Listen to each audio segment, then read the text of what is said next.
Staffordshires had a whole crop of flying saucers. Spots in the sky, lights in the sky, strange things. But the strangest of all was seen one day over this cottage. Mr. and Mrs. Rustenberg were living there, quietly, out in the country. And, well, you just tell me what you saw.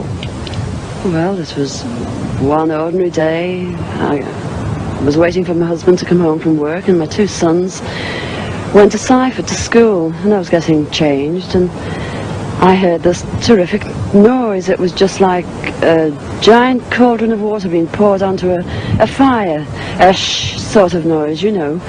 And the first reaction was, oh, the children. I thought maybe a plane was crashing or something like that. And I slipped my jumper on and went outside to find my two sons lying flat on the ground in the garden in front of the house, shouting, "Mummy, Mummy, there's a flying saucer." Well, naturally, I just said, "Come on, don't be stupid. Come in the house." But felt sort of a strange sensation. Wended my way up the side of the house to where we had a pump where we used to get all our water from, and automatically looked up to see this, all I can describe, this huge Mexican hat. It was stationary, this thing, and it was bright silver in colour, and it had a dome.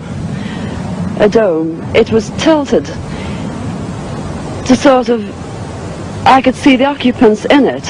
You saw people in it? I saw people in it. There were two people in there. These people were beautiful people. That's the only way I can describe them. They had long golden hair, like a page boy bob, just like the old kings. You used to see photographs of the old kings. And the colour of the hair was golden. Now, I was really... What were they dressed in? They had a sort of a polo neck jumper affair, like a ski top suit, in pale blue. Now, these people weren't sat behind, one behind the other. They were sat together, but this, whatever it was tilted so that I could see them and they could see me. Were you looking at them through windows, through portholes? Or no, not portholes. It was just sort of like a cockpit, I suppose. But had this perspex or glass or whatever it was. They could see me anyway, and I could see them. And they had beautiful faces. I shall never forget their faces as long as I live. Their foreheads seemed to be a bit larger than, you know, the bottom of their faces as normal people you would expect to see. But maybe this was just whatever they had round their heads, which was like a transparent fishbowl. And they just looked, and I was absolutely paralytic with fear. I couldn't move, although my mind was ticking over. And they looked so sympathetic that I was just mesmerised for what seemed to be, ages, but it could have only been seconds. And I turned to sort of look down at the boys, was unaware that they were with me, because I was so absorbed. And the next thing, I looked up, and it was gone. How low had it been? It had been, the height, I couldn't tell you. But the house that you've seen, it was just on top of the roof. It was hovering on top of the roof. How big was it compared with the size of the house? It swallowed the whole circumference of the roof. I couldn't see, the roof was completely blotted out. The chimneys I couldn't see. All I could see was this massive object that I described as like a Mexican hat without the bubbles. And then it flew away sideways or upwards? No, I didn't see. I just looked up and it had gone. But I assume it went straight up, because for a short while after in the sky I looked around and I said to my two boys, "Where, can you see anything? Can you see anything?" And they said, "There it is, Mum," and they pointed up, and I watched it. It was just like a little cotton wheel in the sky, and it circled us 3 times. It went round 3 times, and then it just shut off, and that was it. When I started to analyse myself afterwards, I feared that I might have had an hallucination, but then I knew I hadn't had, because my sons were so sure about what they'd seen and what I'd seen. And It went through my mind that it was a secret weapon from Russia, and then I thought, well, it can't be that, because if they had something like that, they wouldn't need to fear anybody or anything. Were you scared by it? Did you run indoors? Oh, I was petrified. I couldn't move. I couldn't move a muscle. I was paralyzed with fear. But now I wouldn't be. Because now, when I look back, you know, I think, what an amazing thing to have happened, and for me to have seen it. And when your husband came home, where were you? Well, when my husband came home from the office, I was locked in the house with my children, under a big kitchen table that we were using. Under the table? Under the table, yes.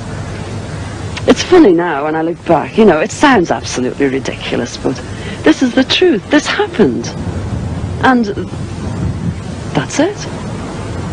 We were ridiculed. It was very embarrassing at the time, and people, they possibly thought, oh, she's a nutter. But, you know, who cares?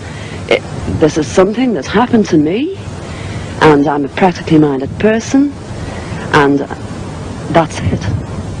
Hey guys, this is a scene from an England UFO documentary out of this world and is amazing. Watch her face when she tells her story. But first, I am sure you are seeing the image on your screen. Yes, it is as crazy as it seems. Please click on the card at the end of this video or click on the link in the description to check it out. Let's do this.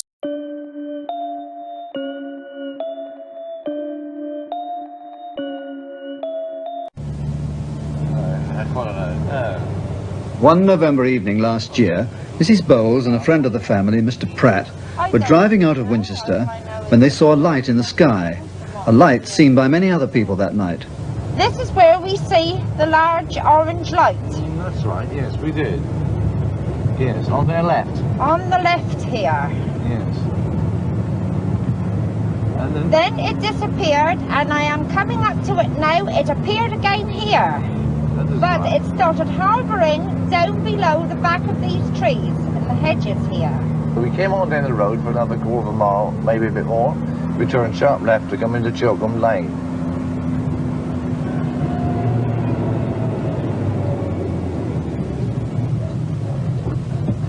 It's a bad bend, isn't it? Going down this lane, and we were doing about 20 mile an hour, maybe 20, 25 mile an hour.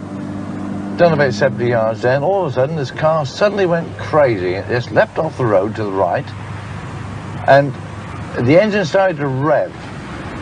We hit the grass verge, which is a very wide grass verge, about 15 yards wide, and we were heading towards a high hedge. So I grabbed the steering wheel as Mrs. Bowles was fighting with it, and suddenly the car straightened itself.